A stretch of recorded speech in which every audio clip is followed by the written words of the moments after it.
चला good morning. Good morning. आज गजरा करायचा मूड झालाय आमचा फुलं बघून. हां म्हणजे किती दिवस झालं फुले लागली तर रोज विचार करतो आम्ही आता गजरा करूया मग करूया, पण कामातनं काही टाईम भेटतच नव्हता. तर आज टाईम काढलाय आणि आलोय आता. म्हटलं मस्त मोगऱ्याच्या आणि आबोलीच्या फुलांचा गजरा करूया म्हणून. तर ताट घेऊन आलोय दोघीजण. आज बघू मस्त छान बनवून घालतो आता. हे बा त्याला कसला मोगरा म्हणतात? मोठावाला मोठा मोगरा आहे, दुसरा आहे तो देशी मोगरे. हां पण फुलं काढण्या वाचून बघा, इथे खराब होऊन चालत पावसानं सगळी. बघू असता हां चालू कर. हो होय ना.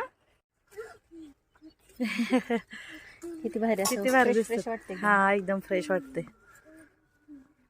आणि हा जो मोगरा दिसतोय ना हा देशी मोगरा आहे बघा. हे बघा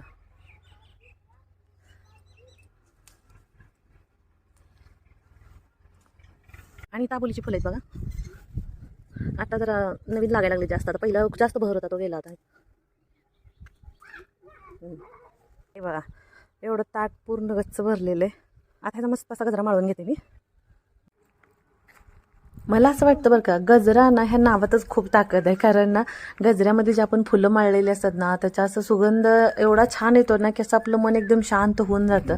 आणि दुसरं महत्त्वाचं म्हणजे स्त्रीचं खरं सौंदर्य तर गजऱ्यातच असतं, हो की नाही. आपल्या 16 श्रृंगारात सुद्धा बघा गजऱ्याचा समावेश केला आहे. आणि महत्त्वाचं म्हटलं तर ना गोवा किंवा कर्नाटक भागातल्या ज्या स्त्रिया आहेत ना तर बघा जवळजवळ 90% स्त्रियांना रोज त्यांच्या केसामध्ये गजरा माळतात. आणि त्याच्या मागं सायंटिफिक रिझन म्हटलं तर ना उष्णतेची तीव्रता खूप कमी करतं. त्याच्यामुळे सीझन कोणताही असू दे त्या सीझननुसार फुलांचा गजरा हा आपण स्त्रियांनी केसात माळलाच पाहिजे. तेवढीच आहे ती, लहान मोठं दिसते है ना. चला घालू आपण आता.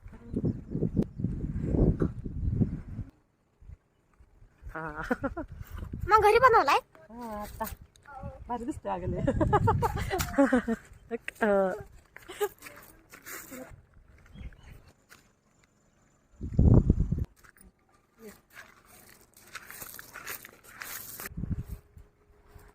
मस्त असं गजरा बनवून घातलंय. तर कसं वाटलं म्हणजे ब्लॉग नक्की कमेंट करून सांगा. व्हिडिओ आवडला तर लाईक शेअर आणि सबस्क्राईब करा. बाय.